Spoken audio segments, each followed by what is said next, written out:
Self-care. It's such a deep, layered word, and for me, it's really become the process of getting to know yourself, showing up for yourself over and over again. In creation of the Self-Care Creature podcast, I want to teach you, too, how to have a relationship with yourself. We're going to dive into the psychological and physiological unfoldings of adopting what I love to call a self-care lifestyle.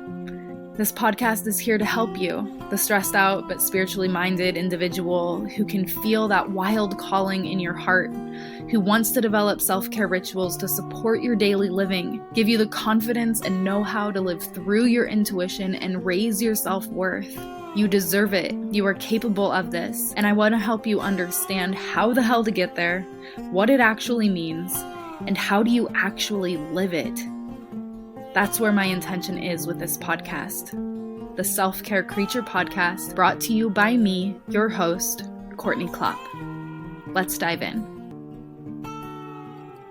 Hello, sweet creature community, and welcome back to the podcast. Today, we are going to be talking about how hope is not an emotion, and this actually gives me a lot of hope. And so this episode is also tied into how to navigate challenging times. This is something my community has been asking me a lot of lately, and it is the foundation of our self-care. I'll be speaking to this more, but the reason why we do self-care is so that we have some sort of foundation to be able to lean into when shit hits the fan in our lives, whatever aspect that may be. It's inevitable at some point. We're going to feel off balance. We're going to have bad days. We're not meant to feel good all of the time. So this is an episode in navigating those areas. But first of all, I just want to share a couple of updates. I just finished in October, well, I guess technically this month, November, wrapping up my annual workshop season, which I feel really, really grateful for. I will be continuing on with my seasonal shift shops into 2025, and there is a special running through the Bow Sanctuary. You can buy all four and save $60 and kind of set yourself up for those events over the next year. I had one participant this last year that did that, and she loved being able to just have it on her calendar already and create that space for herself. Great feedback. Highly recommend. I've heard other people that are interested in doing that. I also just want to say that I finally got around to, and there's a big backstory on this that I'm not going to get into today, but I hosted my first grief workshop with two colleagues of mine. And this has been a long time coming, perhaps upwards of 8 years. And this year I really just felt a push to do it, to move forward with this. And I've felt really intimidated. And I think it landed really well. It was a really nice space to just come together and create the space to understand grief more and to be in our grief together. I think it's really important for these times when, there's just a lot of grief alive in the world now, and arguably more than ever before, but also, like I said, arguably. So that was just overall a really sweet workshop. And I don't have any other workshops going on for the rest of this year, but I do have my Patreon, which I have been leaning into a lot more and feeling a lot more inspired to write. I've been sharing a lot of poetry that I'm a little backlogged on, admittedly, and need to update onto my Patreon.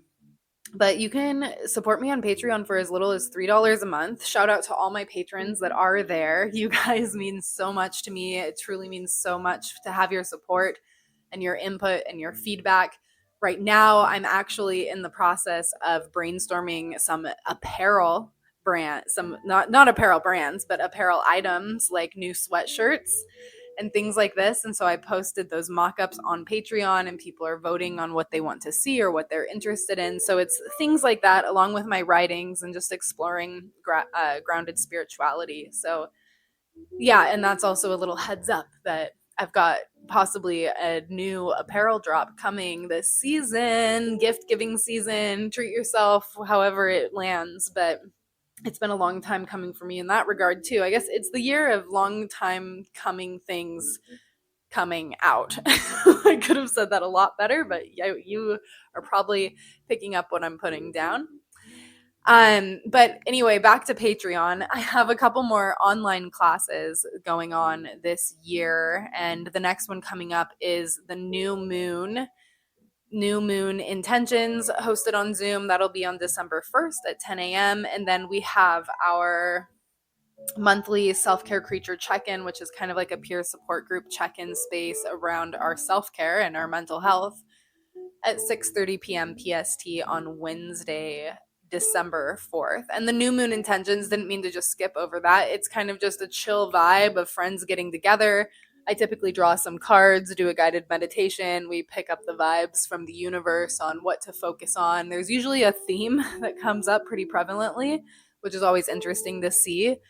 And it's also a space for community to just share what's coming up for them, what resonates with them, if they have any thoughts, insights, or even information and education to share around the moon or anything else in that regard. So if you're a little bit more on the spiritual side, that's an option for you to join. And if you're just a little bit more on the mental health, mindfulness side, I don't necessarily want to say science, but less spiritual, that's where the creature calibrations and the self-care check-in space come in. So yeah, lots of options in that space. And then looking ahead to January, I will say that the first shift shop is going to be on January 25th, but I actually have a new offering coming that will be on January 3rd. I am hosting Dark Moon Ceremonies with Natalie Go of Fractal Soundscapes, and she was our sound bath artist when we were hosting New Moon ceremonies out in La Conner over the last couple of years. So really excited to bring her back. This is going to be a really exciting space. There's going to be about 90 minutes where we are talking about intentions, drawing oracle cards or tarot cards, doing some gentle restorative type yoga, and then we will end with a combination of a guided meditation as well as a sound bath, and it'll be a full hour sound bath. This is Natalie's specialty. She weaves in patterns of sound and takes you on a journey, and it's just really magical. Highly, highly recommend. Those tickets are $60 a piece, but we want this to be as accessible as possible. And so we have a few scholarship spots available. So you can just email the Bow Sanctuary and say, hey, I'm interested in this. I can't pay the $60 at this time. Here's what I can offer, and they'll take it from there. And that is something that I'm just really excited about. And that'll be going on monthly throughout 2025. There's a couple months, I think April, August, September, that we are not doing them, but otherwise it's a new monthly offering at the Bow Sanctuary. I will also include a link in the bio for that if you want to check it out. And if you have questions, you can always reach out to me on social media as well. Moving on, I am interested in doing more reviews because I love giving reviews. I honestly do. I don't know why exactly, but I watch a lot of film. I tend to listen and or read some books, and I also enjoy music. Music is not exactly something that I'm necessarily interested in giving a review on. Books, I could take it or leave it, but film, I love me some film. I love the metaphor. I love talking about it. All of it. If you didn't know, because you probably didn't, I really wanted to be a director and producer when I was in high school. And I often think all the time about if I want to go back into like I was there before. I wasn't. That's a funny way to say that. But I often daydream about being an actor. Is not something that I would want to do. I don't know. I really don't know if for sure I would, but I certainly love my fair share of impromptu comedy, and I was in theater in high school. I did not act. I was scared to get on stage, but I did all the behind the thing. Oh my gosh, I can't talk. Behind the scenes things. And yeah, I remember studying all sorts of plays and movies and things like this. And so I want to bring that a little bit into the beginning of the podcast. We'll see if I remember. I get these brilliant ideas, and then sometimes I literally just forget. Hello, neurodivergence. Anyway, the one that I want to talk about right now is Predestination. This is a movie from 2014. I guess I should caveat with saying that the types of movies that I like are sci-fi, thriller, drama, dark comedy type things. I don't like slasher, gore, horror type things. I think I'm a little bit more immune to gore than some people. I have friends that are like really cannot do it at all. I can do it. I can do it some. I just don't want it to be excessive like the movie Saw. I don't want it to be unnecessary. But if it makes sense for the film, okay. Just not too much, please. But just to give you a heads up, that's like my interest in film. And the movie Predestination from 2014 stars Ethan Hawke, and it's about time travel. So immediately I'm in.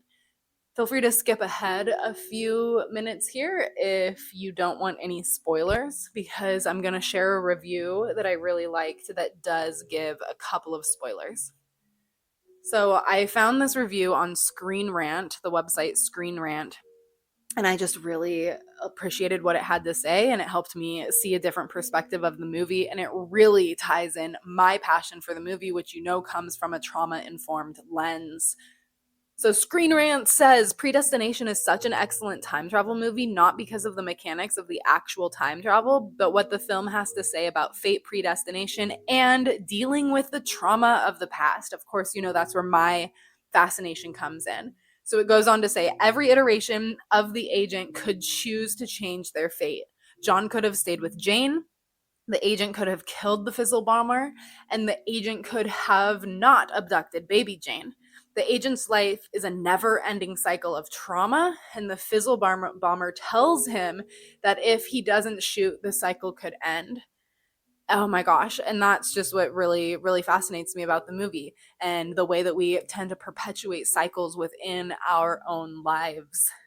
And that's, again, it's something that I'm fascinated by. How do we get to know ourselves well enough to be able to change our own habits and patterns, and thus our lives, and thus who we are? And is that even possible? It's a question that plagued me from childhood, definitely since I was like 14.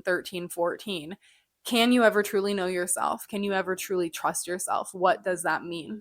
Because we're always surprising ourselves, you know, like, and it's just really, really led me on this deep path that I had no idea would lead to this place where I'm at today with this career. But here we are, and that's perfectly fine. It's just fascinating. All of it's fascinating to me. Fascination may be the word of the episode. Let's begin to dive in, shall we? So we're talking about hope here, and this first came to me when I was reading a post from Brene Brown this week, where she talks about how hope is not an emotion. And she goes on to talk about microdosing joy during these incredibly challenging times, especially around the US election. And I am just deeply, deeply, deeply fascinated by the fact that hope is not an emotion. Do we realize what this means? For me, it gives me hope, because I realize that if hope is not an emotion, emotions are fleeting. My teachers have told me, I'm sure there's research out there, that when emotions don't have all this baggage and you just let them run their course, they tend to only stick around for about 90 seconds. And we all know emotions are, you know, they like waves. They just they go, they flow in and they go away again, and they come and they go. It's not something stable. It's not a constant. And what Brene Brown was saying is that hope is a cognitive behavioral function, which in my mind means that that's a skill. That's a skill that you can cultivate. And so I've had a couple conversations with people about this. I've really been thinking about it. And you know, I went to ChatGPT to have a little bit of research about it. And this is what I came up with. So Brene Brown, in her Instagram post, quotes that came from C.R. Snyder. So I'm like, who is this C.R. Snyder person? Well, they were a prominent psychologist who developed a concept called hope theory, which redefines hope as active cognitive process, an active cognitive process rather than just an emotion. According to Snyder, hope involves two main components: pathways thinking, the ability to create multiple routes to achieve a goal, and agency thinking, the motivation and belief that one can pursue those routes. This perspective shows that hope is more than wishful thinking. It's a skill that can be developed and strengthened. And his research found that people with higher levels of hope are often more resilient, better at problem solving, and have improved mental well being. Snyder's work highlights that hope can be measured and taught, making it an essential tool for facing challenges and setting goals. This understanding empowers us to see hope as something we can actively cultivate, giving us a practical framework for resilience and motivation in difficult times, especially because hope is something that I know is intricately intrinsic to who we are as human beings. Hope, faith, and purpose. Those are all words that I see tied together, trying to let go of any stigma, especially if religion comes up with for you with any of those words. But just as the words alone, they to me they mean have a connection to something bigger than yourself, and that is definitely deeply part of our human experience, for us to not fall into pits of depression, to not fall into existential crises. This is something that we need to believe in something bigger than ourselves, and that's different for all of us. Sure, that can be God, it can also be spirit, the great unknown, it can be nature, it can be community. And so finding whatever it is for you, it can also be other things. And to say that hope is not just an emotion, but it is something that you can hone and develop as a skill, that just, I love that kind of shit, because it just makes me feel like, bring it on. Like meditation, for example, when I first started meditation, I was like, cool, this is supposed to be good for you, like whatever, I'm gonna try it. And when it was really hard, I was like, hold on, I gotta keep, like, there's something about this that I want to figure out. And I think that with hope too, I'm like, hold on. There's something about this that I want to figure out, that I want to be able to know what that is. I want to be able to tap into it. And in a conversation with a friend of mine, my manager over at the Bow Sanctuary today, she asked a very poignant question. And she was like, I wonder if gratitude would be the same thing. Turns out, yes, gratitude can be understood in a similar way to hope. While it's often thought of as just an emotion, research actually suggests that gratitude is also a cognitive, behavioral, and a habitual practice that can be actively cultivated. And this reminds me that I met somebody once that was studying this at Cornell University. And they told me that many of their colleagues and, or I don't know, maybe not colleagues when you're in college, but their peers and professors laughed at them and laughed at the research and didn't take it seriously. But he deeply believed that gratitude was an antidote to so many problems in the world. And I remember that conversation being really, really fascinating. So coming back to gratitude, when we intentionally focus on aspects of our lives that we appreciate, we're training our brains to notice the positive, which can reshape our overall outlook and again build resiliency. And resiliency is so important. It's so important. And so it's, it's reframing the brain, essentially, like, especially in our Western cultures and especially in American society, we're truly steeped in a lack perspective, scarcity perspective. And that's not just a new age spirituality term. You do hear those new age folks talking about, like, that's such a lack mindset, or you're in such scarcity, but it actually is true when you study that space for a bit. And I have taken time to study that, especially around money and just all of our resources. Money is a resource, food is a resource. We are intrinsically taught to think that there is not enough to go around. I think I'm overusing the word intrinsic. Anyway, but that really is, it's just a mindset. And it's hard, it's hard to say that, because it's just a mindset, you just need to change your mindset. It's also not that fucking easy. But I'm trying to drop little seeds here that maybe can grow and help you realize that this can be different and you can work towards this. I'm going to get into tools in a minute, okay? So stick with me here. I just want to talk about gratitude for a minute more.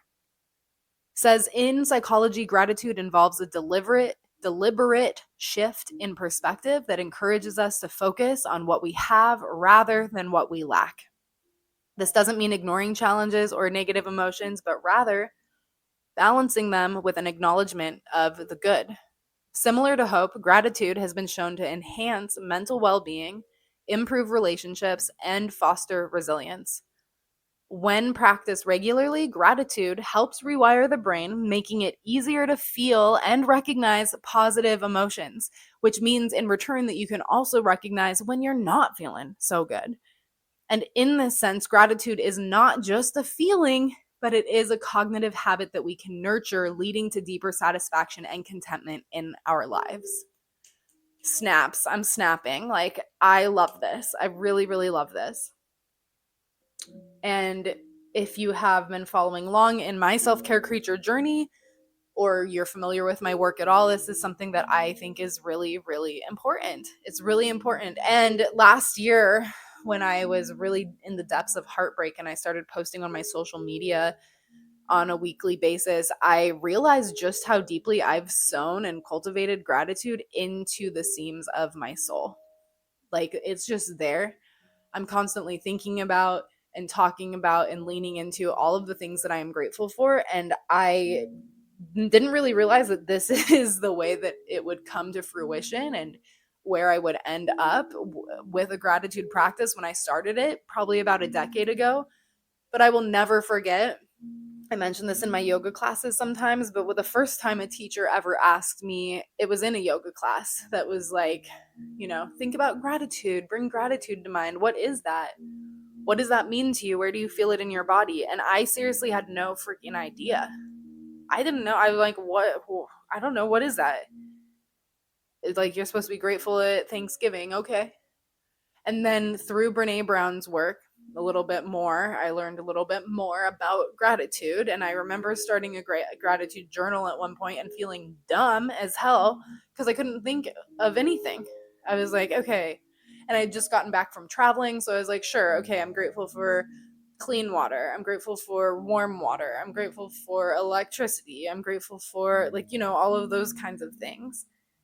But over time, it really, really grew. And it's been interesting and fascinating to me to just see how much it's just an intricate part of my life at this point, and how much I talk about it when I stop to reflect on my life. I'm always like, I'm grateful. I'm grateful. And it's deeply true. I spend time in gratitude every single day when I meditate, especially for past, present, and future. So I don't know. I just felt called to share that. Let's get into the tools, shall we?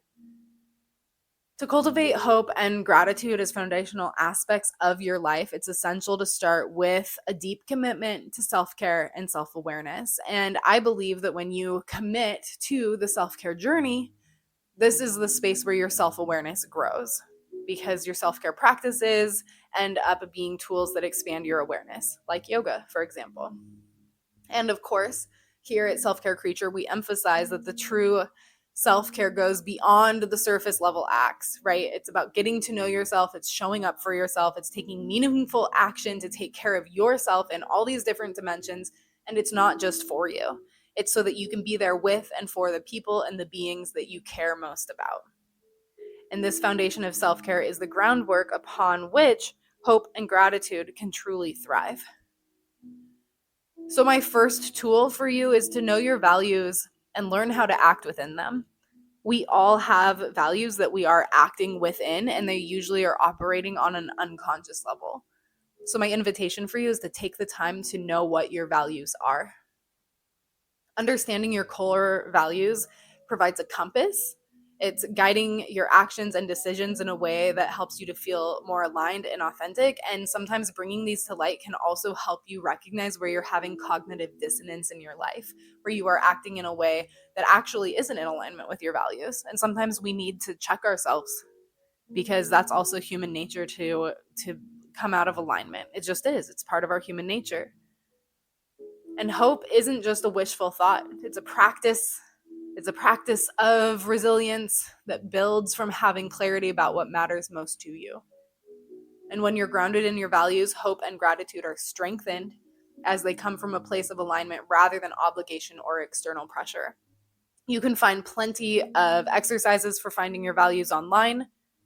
I also provide the specific worksheet that my teacher, Dr. T. Williams, originally gave me for practicing and discovering, clarifying your core values, I believe is the exact terminology, in my WELLSELF course. I use it with his permission in my WELLSELF course, which is my foundational signature program that teaches you all of this. It teaches you the foundation. It teaches you, so there's a lot of tools, and you get lifetime access, and you can come back to it again and again. Lots of PDFs, lots of downloads, lots of just different information to help you build this resilient foundation of self-care within yourself and get to know yourself differently and better. We talk about mindset and all kinds of shit. Moving on. Challenge your belief systems to build resilience. And sometimes our own belief systems or inner narratives can be barriers to hope and gratitude. That's something to realize. And learning to gently question and challenge these beliefs can open up new pathways of resilience and growth. It's not about forcing positivity or ignoring hard truths, but about cultivating inner strength to hold space for difficult emotions and build resilience through discomfort. And the irony is that we can actually build that through like physical exercise. Physical exercise is an amazing one. Building that discomfort directly builds similar pathways within our bodies. It's not quite the cognitive behavioral process, but it's still building it into your nervous system. Everything's connected. Holistic point of view. Same with, I like the sauna. Leaning into the sauna or the steam room or having kind of uncomfortable experiences in that regard, or taking an ice plunge. That's an edge. It's challenging. Not specifically belief systems, of course, are specifically a cognitive behavioral process.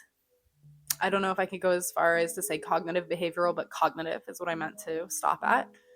Cognitive belief systems are cognitive processes, but building resilience within your body can begin to build these bridges into being in discomfort, and eventually you'll learn the communication, and eventually you'll have a deeper understanding for your own belief systems if that's also the route that you are choosing to embark on. The next tool I have to share with you is about leaning into support systems and community, and not just doing it alone. You can't just isolate yourself. Hope and gratitude often flourish in connection, and being a part of something bigger than yourself, perhaps like community or being with family or whatever it may be for you, and engaging with people who share in similar values, and surround yourself with those who uplift and create a reciprocal energy that reinforces hope within you. It's in these moments of connection where we find encouragement and strength, knowing that we don't have to do it alone. We're not designed to do it alone. Then this helps to help us learn how to ask for help, learn that we are not to say that like just alone and stop there, but remember, not alone in our struggles, not alone in our hardships, that we don't have to traverse this. And we need to learn how to be in the hard with each other, because I think we're encouraged in our society to isolate and to not want to be a burden and to not ask for help. And no. This has been a deep practice of mine for the last couple of years, and I will be one of the first to say it's really, really hard.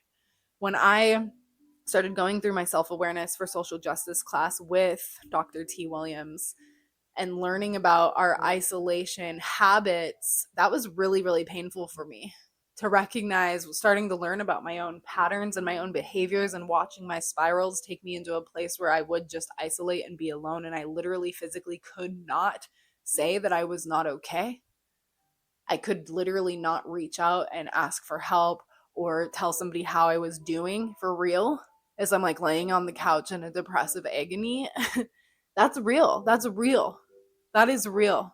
And I share that in vulnerability because I know I'm not the only one. And that's the other thing. You're not alone in this experience.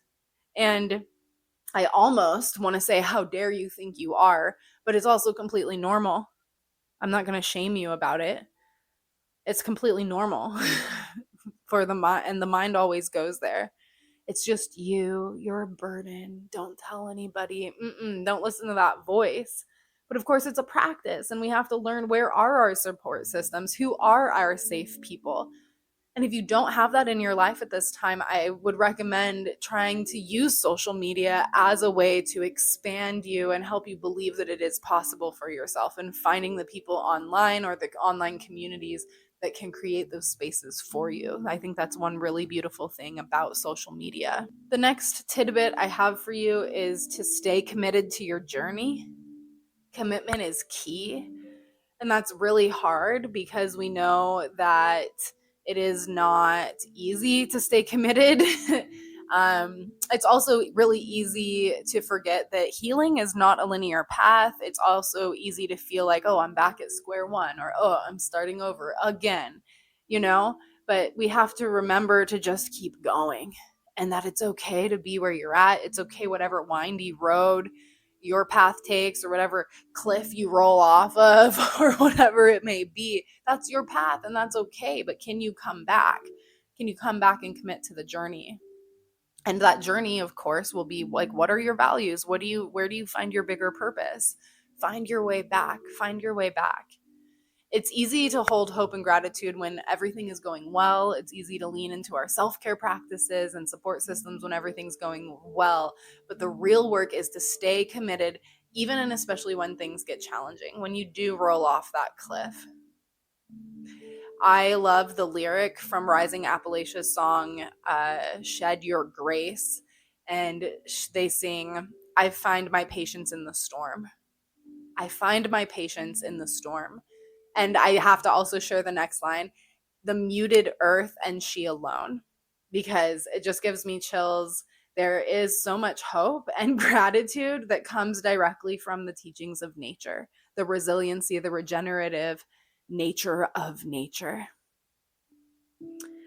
My teachers are always saying that the true test of the teachings and the true way of the teachings is in times of challenge, because how you respond is who you really are. And if you find that well, that might be a little harsh. I'm suddenly like speaking in things I've heard my teachers say. It may not be who you really are, but there is a baseline there, of the way that we've been raised to be, or our template that we're wired to might come out, and we're actively building a bridge to be a different person. I think that for me personally, like, being able to be in challenge means being able to comfortably be in confrontation, to be able to face conflict, to be able to ask questions, to feel grounded, and to not just have my freeze or fawn uh, nervous system reactions activated. And also there's an element of, yeah, that's also how I'm hardwired, and that's going to happen, and and I'm going to have to go through a lot of practice to be able to change that. But we sometimes don't really know where we're at until we are put in places of challenge or places of struggle. And I want to remind you that hope is not the absence of struggle. It's the belief that there is something worth striving for despite the obstacles. And this is not about bypassing hardship, but instead it's about creating space for the hard things to arise, and believing or cultivating experiences within your life so that you know that you have the tools to move through them. And it's essential to acknowledge and sit with difficult emotions without letting them define or consume you. And I think this is where people get really frustrated with people that have a lot of hope. And of course, there's this edge that I'm not going to go into in this episode, but there's an edge of faith versus religion. And religion often invites you to just give it over to God. Just give it over to God. Give it up. It's not yours. And there's, on one hand, there's like some sort of beautiful aspect about that, like to trust in something bigger than yourself, right? That's what I just explained here. That's great. Okay. But you also have to take responsibility. You also have to be with the hard emotions. You can't just push it away and deflect it off. So there's a balancing act that happens there. I feel like I could probably go on about that a little bit more, but I'm going to leave it at that. The next point is to remember that hope and gratitude are not about bypassing. That's the piece that I really want to go into a little bit more, because it's crucial to avoid bypassing the hard truths, bypassing whether that's emotional, physical, mental. True hope and gratitude don't ignore pain. They exist alongside it, right alongside it, and they're grounded in reality, and they offer a pathway through rather than a detour around. In and through is how we move. We move shit, we heal, we grow, we gain perspective. We must believe that we will get through tough times and that these experiences can add depth and resilience to our lives. And that can be really hard. And I think leaning into all of these other points that I've mentioned here helps you to be able to find that belief for yourself. We must believe. Find that hope. It's a cognitive behavioral function. Weave gratitude into your life, into your belief system. And I believe that that will help you get through tough times. Now, I want to give some acknowledgments as we wrap up this episode and share a bit about how my understanding of self-care and community care has evolved and what sparked my passion for these concepts on a deeper level, because it's been ever evolving, and I don't think these acknowledgments are something that I speak enough to. So I want to give it space here, because this journey for me did not happen overnight. And in fact, it was just about 5 or 6 years ago that I hadn't even encountered some of these ideas in the way that I understand and talk about them now. And so I thought I'd start by sharing that I remember back in I think 2017, 2018, I've always been about, the self-care game, just starting to have these great realizations about taking care of yourself, and how that it makes a profound difference in your life, and being understanding and not just fitting yourself in the box and all of this stuff. And someone commented on my Instagram saying that I should credit Audre Lorde. And I completely, and though kindly and pretty naively, admitted that I didn't know who she was at the time. And it really was the BLM movement in 2020 that opened my eyes, as it did for many other white folks, to the profound inequalities in our country. And this shift led me to seek out learning from BIPOC voices and to understand social injustices better in a more integrated way, which this is what broadened my understanding of the connection between self-care and community care. And it's these perspectives that have fueled my passion for self-care as a form of community care and guided me further away from that surface level, what I now call more new age spirituality that often overlooks these crucial parts. And at that time, I chose to dive into the work with the teacher I've mentioned several times, Dr. T. Williams, who studied under Barbara Love, who was the originator of the concept of liberatory consciousness. And her approach emphasizes the importance of understanding how systems of power impact both individuals and communities, and aim to dismantle these systems through self-awareness, empathy, and action. And through her teachings, the goal is to foster personal transformation that leads to societal change, encouraging each of us to contribute to liberation for all. So starting with the individual and rippling out is how I personally translate that. And while not explicitly focused on anti-burnout practices, my teacher, Dr. T. Williams, emphasized that this work indirectly addresses it by empowering individuals, especially those in marginalized communities, to reclaim their power and their resilience. By fostering this liberatory mindset, people are provided with a supportive foundation for engaging in activism and personal healing in sustainable ways, helping to avoid burnout while staying committed to your values and to your community, and to be able to not turn away during the fucking hard times, to not crumble, to not lose your identity, to not be wailing and I don't know what to do. Of course, take a pause. Take a pause as you need to, but it's that ability to come back. And I'll be honest, when I was learning all of that stuff just only 4 years ago, I went through a bit of an identity crisis, which is honestly not surprising for a white girl, and I know that I was not the only one. But I came to realize that all of this adds essential pieces to my journey and my ability to share and help others build bridges toward a better understanding of ourselves, so that we can hold space for others and foster a more inclusive, compassionate world. And I believe that as human beings, we are all capable of this. And it's where I've found my purpose within this world. And I understand that it's not for everybody. And as I always say, it's very intricate and deep layered. So tying this back into our episode, if you didn't know, just like I didn't know, let me introduce you to Audre Lorde. She lived from 1934 to 1992, dying at the young age of 58 of breast cancer. But she was an influential American writer, poet, feminist, librarian, and civil rights activist. She's best known for her powerful, unapologetic voice in advocating for the rights and identities of marginalized individuals, particularly Black women and LGBTQ plus individuals, and those at the intersections of various identities. Audre's work and activism focused on issues like race, gender, sexuality, social justice, and more, often challenging societal norms and pushing back against systems of oppression. So it was in her book, A Burst of Light, where she wrote, "Caring for myself is not self-indulgence, it is self-preservation, and that is an act of political warfare." This is a very famous statement. It shifted the concept of self-care from something that is seen as selfish or indulgent to something deeply necessary, especially for those enduring systemic oppression. And for Audre, self-care isn't just about physical or mental well-being, but about the survival of marginalized individuals and communities in the face of oppression. This framing of self-care has had a lasting influence. It's especially prominent in activist and feminist circles and has helped shape the contemporary understanding of self-care as an essential practice for resilience and resistance today, which I'm sure is why, as I'm talking about the importance of self-care and all of this stuff, those years ago, that person was like, you should credit Audre Lorde. That's exactly what they were talking about.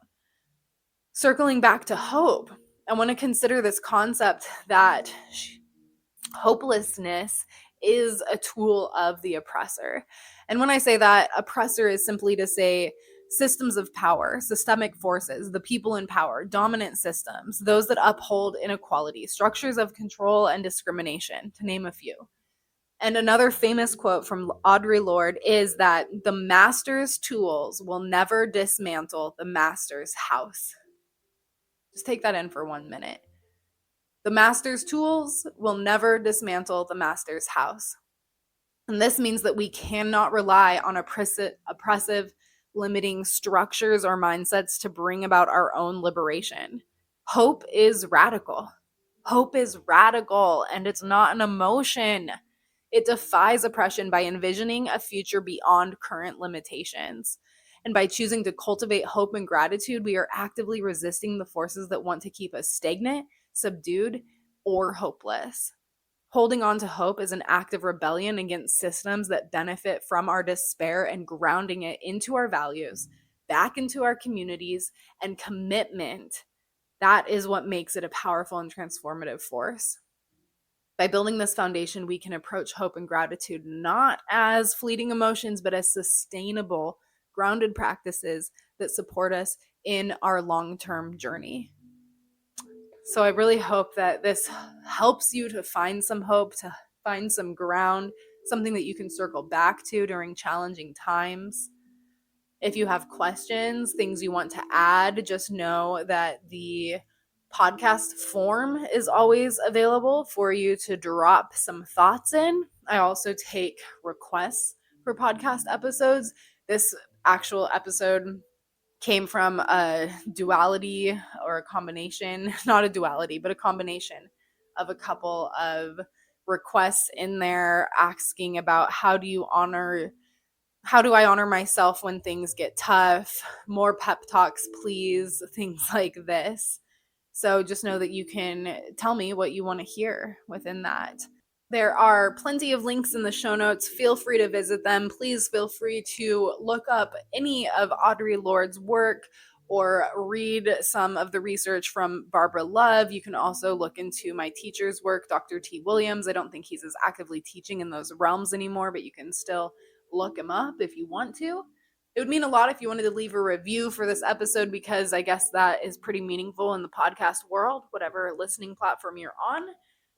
And as always, I just want to thank you for listening and being a part of this self-care creature movement, this movement of helping you develop a self-care lifestyle, a self-care foundation, because it ties right into everything that we're talking about here. This is not about you. It's not just about you, but I do believe that it begins with you. I don't think it's the only way. There are lots of different paths.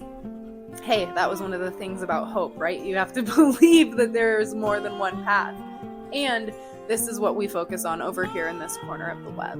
And I sincerely just want to take a moment to thank you for taking care of yourself, because we need more people in the world doing this, and it does make a difference, even in a tiny way. So take care of yourself out there, and I will talk to you soon.